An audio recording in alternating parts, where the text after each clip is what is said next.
Starting this week, voters are deciding whether to increase their property taxes and infuse millions into the Austin Independent School District. Today, Superintendent Matias Segura outlined how much more money teachers will get if voters approve this tax increase. We're joined now by investigative reporter Kelly Wiley. Kelly, thanks for being here. Thanks for having me. It's always nice to have a friend on set with me today, but we're focusing on Proposition A. That's what people are going to be voting on at home. Explain what's at stake with that.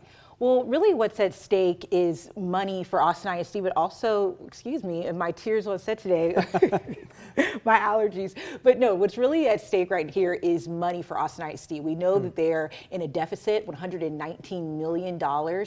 And this tax rate increase, if passed by voters, would bring in $171 million in revenue, but the district would be able to hold on to $41 million of that revenue. The rest would go back to the state. That's about $130 million that would go back to them and be redistributed to what you would call property poor school districts that don't make as much revenue and need that aid from the state.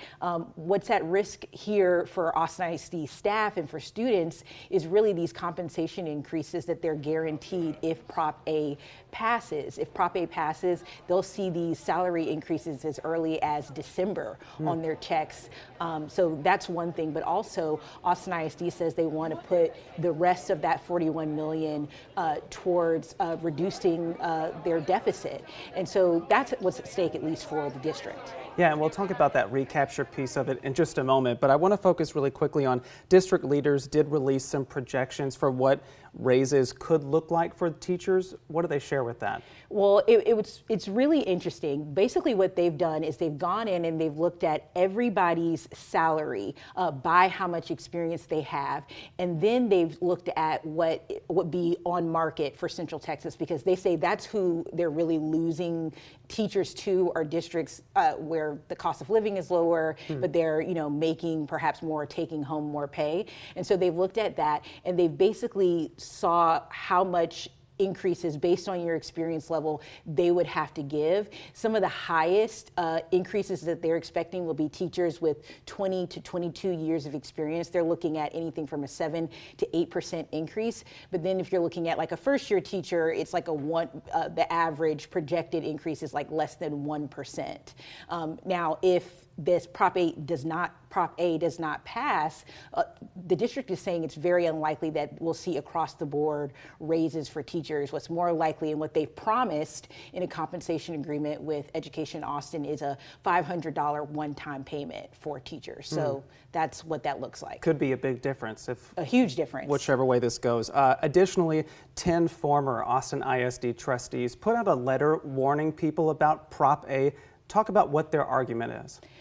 In this letter, it was signed again by those 10 former trustees, and their main issue with Prop A, they think it's a bad deal. They think the majority of this money going outside of the Austin ISD community, but you paying a property tax increase around over $400 by the district's estimation for the average homeowner annually in an increase. They think that it's not a great deal. We've heard one of their complaints is they think the district should be taking a look at their budget first. Some of them want to see what happens in the legislature.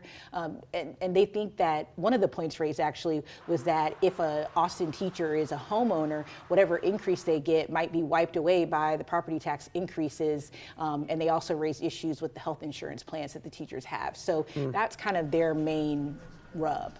But the superintendent did respond to those concerns raised in the letter today. One, he took issue with some of the facts that were raised in the letter, but secondly, he believes that there's a bigger risk if Prop A doesn't pass and they're not able to pass on these compensation adjustments to teachers. He said he thinks that's a bigger risk. And we hear from him here in this clip. We are making difficult decisions. We are cutting budgets wherever we can. We have chosen to bring this forward opposed to making even deeper cuts than we're already going to have to do. When you have 70% of the school districts in the state of Texas running deficit budgets, you have to acknowledge that there is something greater occurring and that we're doing whatever we can to support said he's really not convinced the state will raise the basic allotment, and you can understand why if you've been paying attention to the ledge in the last regular session and the following special sessions, why he believes that. There have been much talk and many bills put forward to raise the basic allotment at various amounts, and none of it came to fruition, largely because of this contention between school funding and vouchers. And so what he's really said is that they do plan to make budget cuts. He said this fiscal year they want to cut $26 million. The next fiscal year they want to cut $28 million from the budget. They have an ad hoc committee that has not put forth recommendations yet, but he said today that they plan to put forward those recommendations before Thanksgiving. So as you are voting on Prop A, they are getting very close to putting these recommendations together for where the first round of cuts can be. Yeah, very interesting too. Going back to something that you pointed out too a little bit earlier, explain why so much of the expected revenue that could come from Prop A is potentially going to go back to the state. Math. Let's get into a little bit of a math lesson. And I won't go too deep because my math teacher right now is probably laughing at me like, you do need it for your job. She prepared you for this moment, yeah. Yes. So essentially, the state caps how much a school district can hold on to through tax collection. There are some districts that don't raise enough to get to that cap, so the state aid comes through to get them to the guaranteed level that they're promised to be able to do what they need to do. But for school districts like ISD that raise so much in tax collections, $171 million expected just from this property tax increase if it passes, they're capped. And in this instance, they're capped to the point that $130 million of that would be going back to the state. And really they're capped on a per student level. So there's a per student amount that kind of varies. It comes from a formula that says per student, you can't keep over this amount. And so that's really what's at work here. This is state law at work that's factoring in now to how much the school district can keep.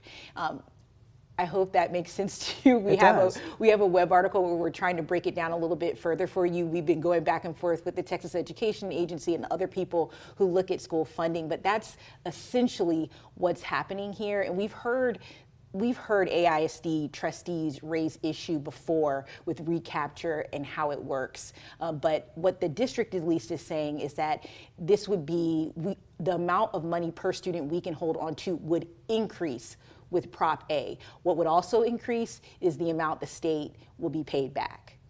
All right. Well, Kelly, Wiley, we appreciate you breaking down so many different things, and hopefully that gives a little bit more regard for people at home who are voting on this. Thanks again. Thank you. Appreciate it.